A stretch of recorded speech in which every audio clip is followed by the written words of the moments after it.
Hey guys, it's Ripe again. In today's story, I recently moved to a new country and my entitled racist neighbor felt entitled to using my pool and then claiming I am an intruder on my own personal private property. This woman called the police on me to get me arrested. Here is how you deal with a Karen. Let's dive right into the story.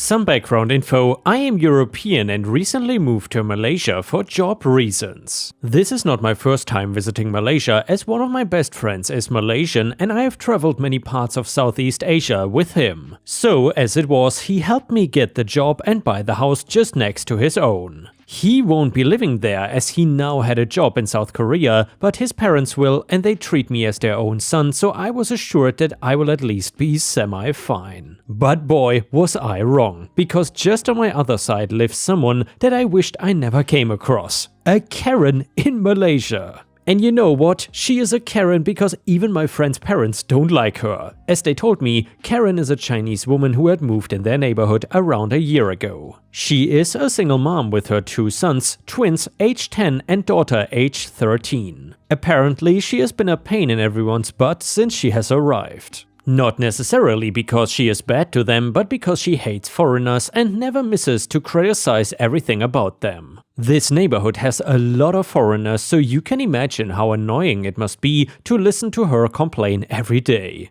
On the very first day of me coming back home after work, I had opened the gate to my property to find patches of grass in my garden ripped out, a dirty ball lying on my porch, and wrappers just strewn about the steps. I was so scared that some robber had broken in that I immediately went to my friend's parents. Apparently, it was not some robber, but someone even worse. And yep, you guessed it right.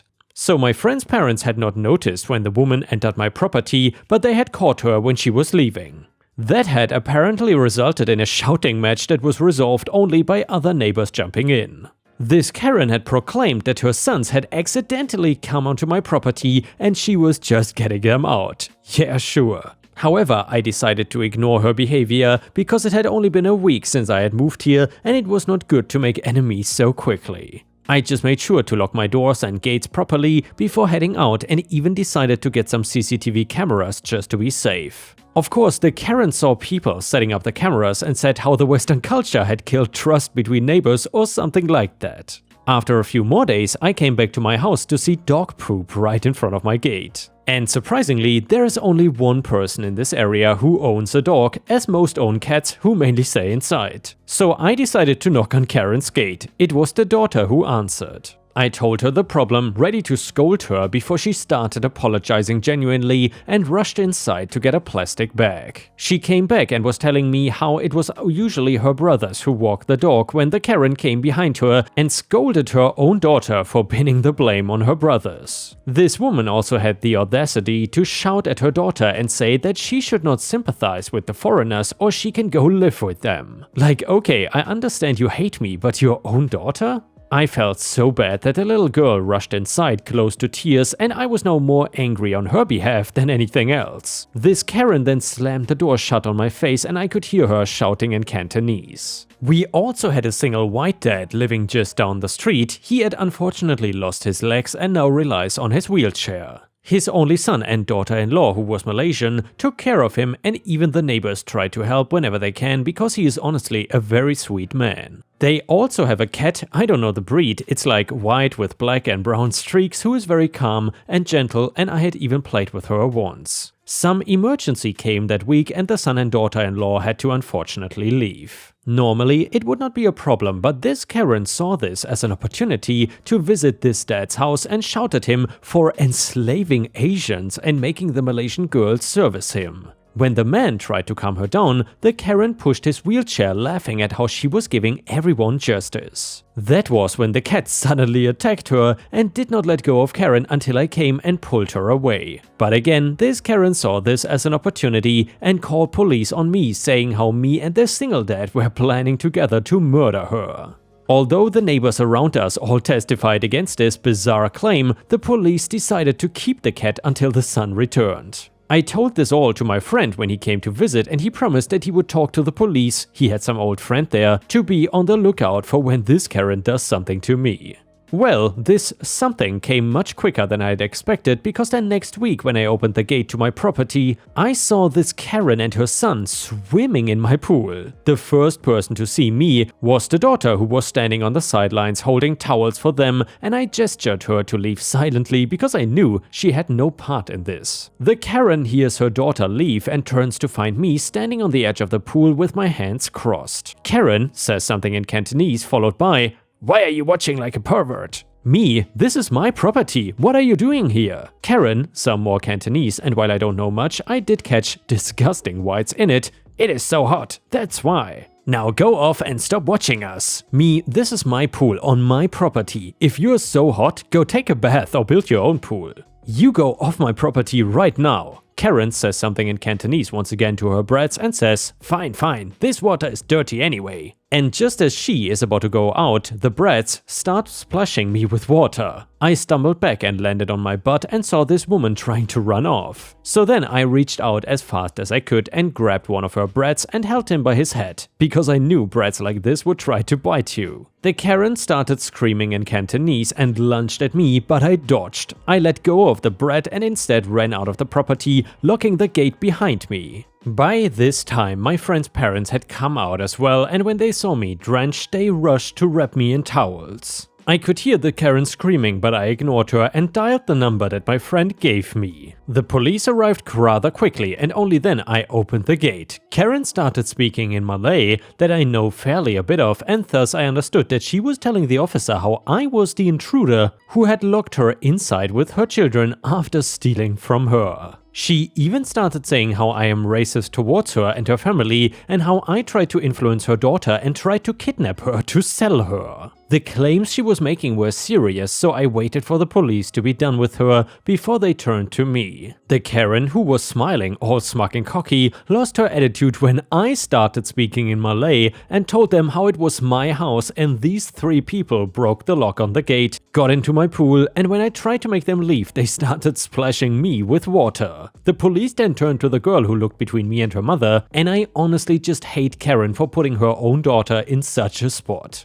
Fortunately, the girl said that she had never talked to me except at one incident. The police jotted everything down and even took the statements of the neighbors that had gathered around. The Karen was now livid when the police told me to submit the CCTV footage and let me go, and instead asked her to accompany them to the police station.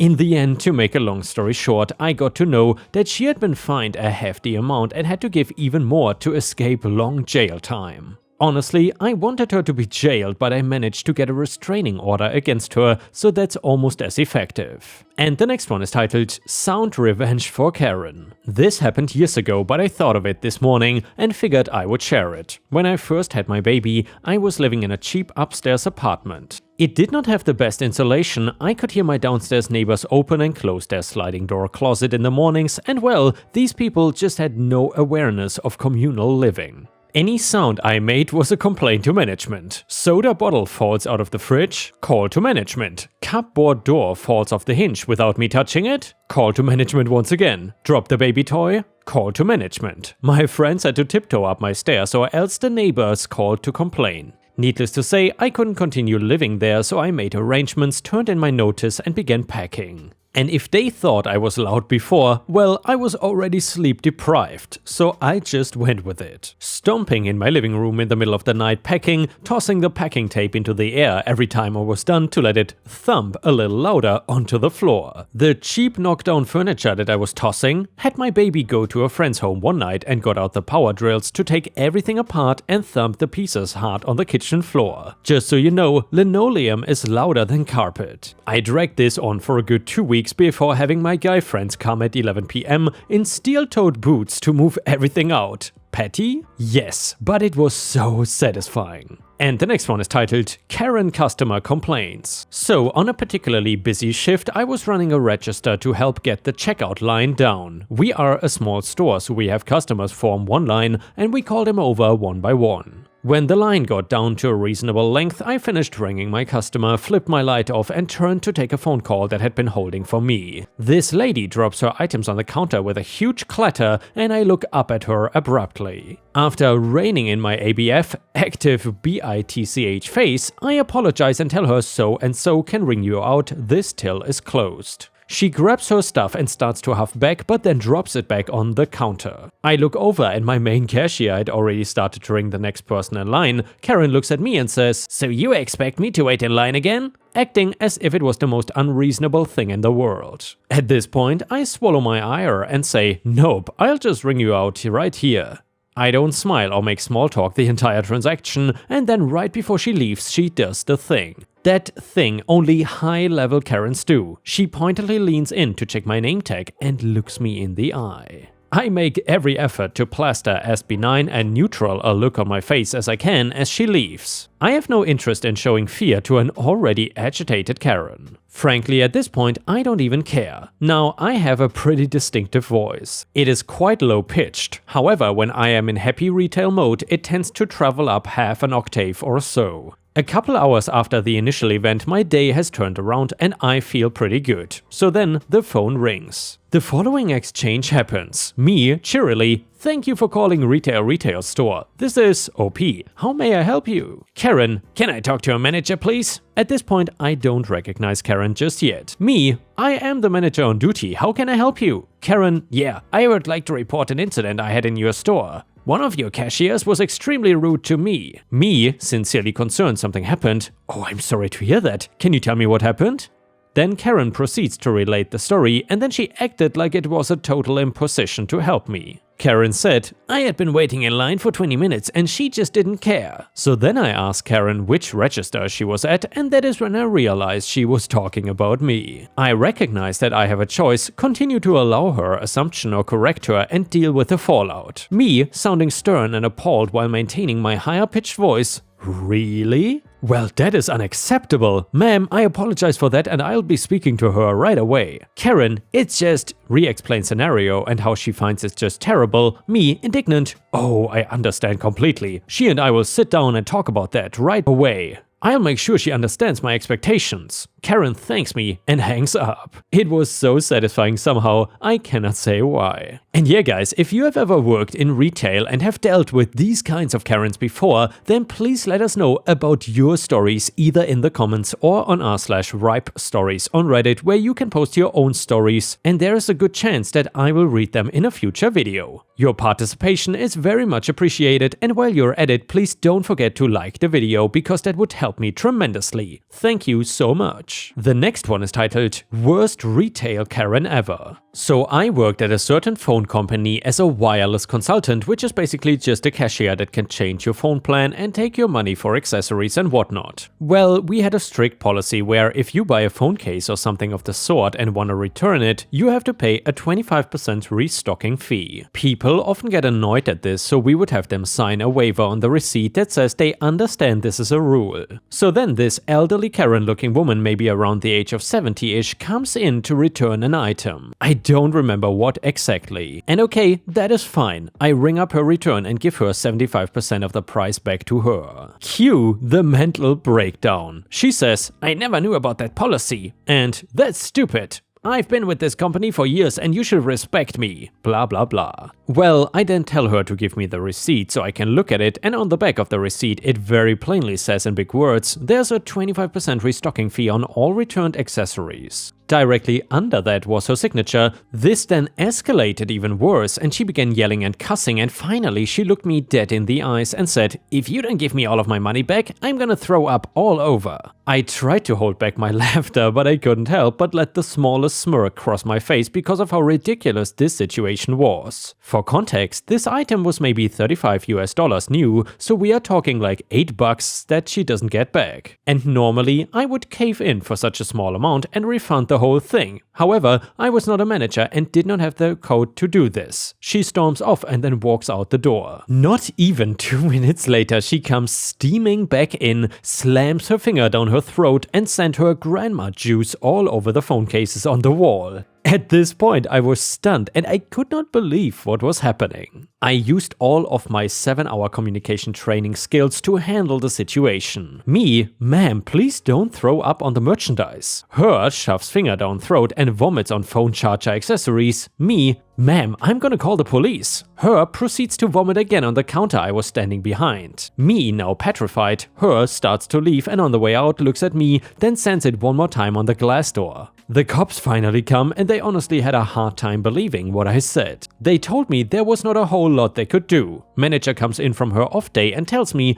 to just clean it all up. That's the time when I quit. That was the first and only retail job I ever worked at. This one is titled Orange County, Southern California, Very Restrictive HOA Threatening to Sue Me for Brown Grass. Please, let's not make this a discussion on your love or hate of HOAs, whether you would live in one or not, etc. I know what I purchased into and generally have been overwhelmingly happy with my choice to live here.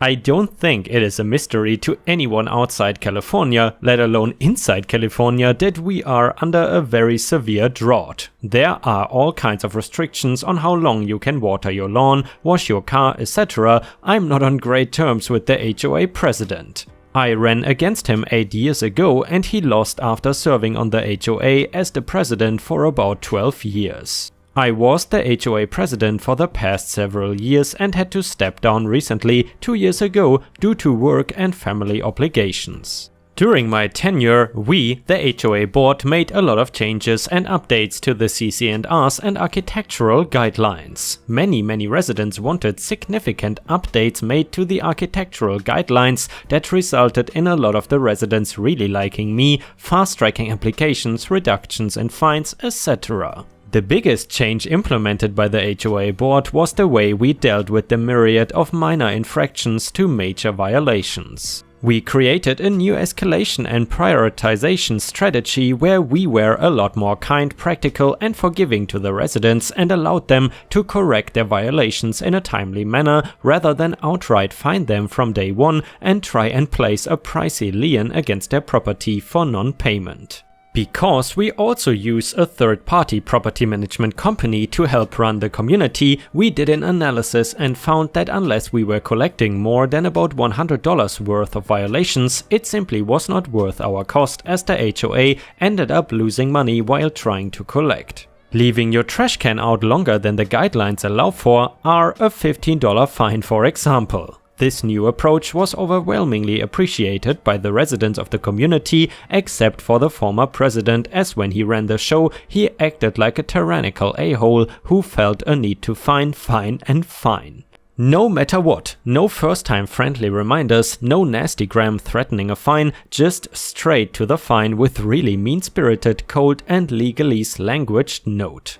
Think of the stereotypical HOA a-hole who measures residents' grass height in the community. Yeah, that's not too far off of a mental image of this guy.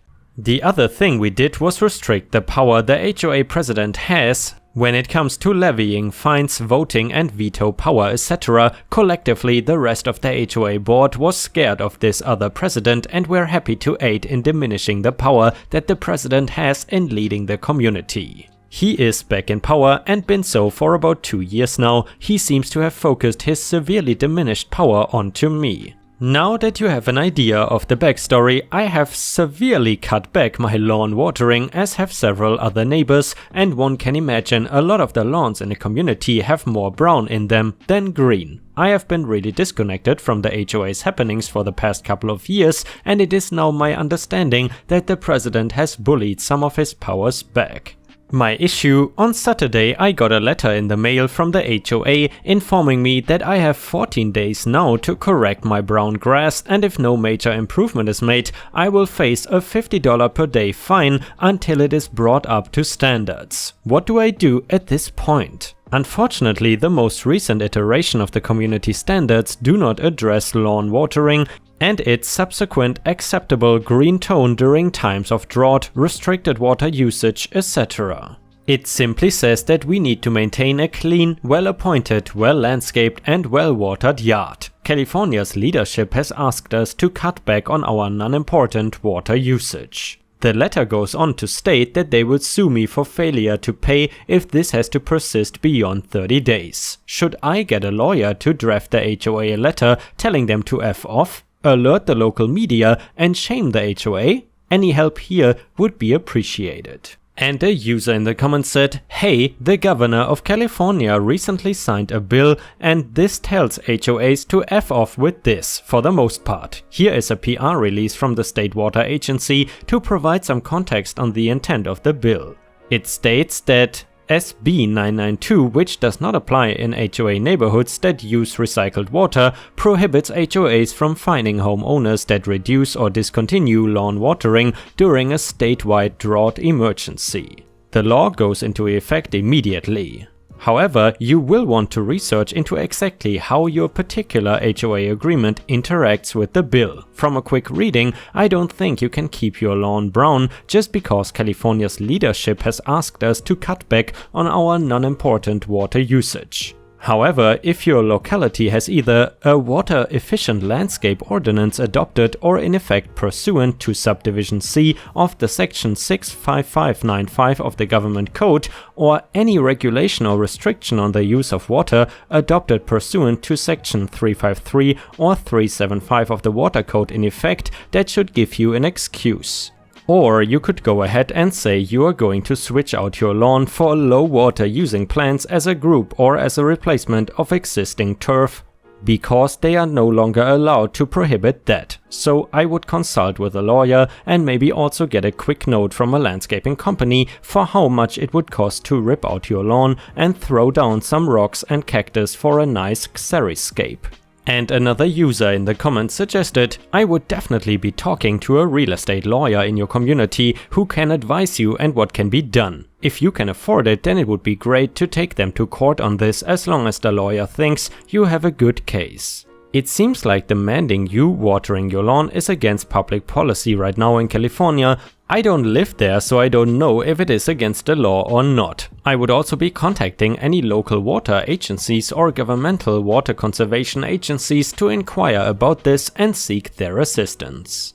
And now we will read an update to the HOA story from before.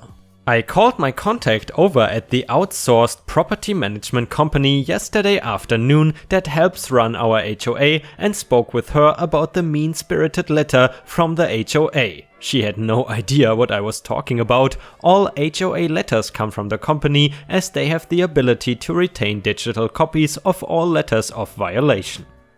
My contact looked into their system and could not find a letter. She went on to say that what I was discussing was not policy of the HOA or the company. She asked that I email a scanned copy of the letter to her so she could do some investigating. OP, you used to run the damn show over there. You know the rules inside and out. Plus there's more or less a water ban. We have not sent a single letter to any homeowner in your HOA or others about suing them and fining them for brown yards. We are in a drought. Plus I'm fairly sure the governor made it illegal for HOAs to fine a homeowner for brown grass during a drought. You see where this is going.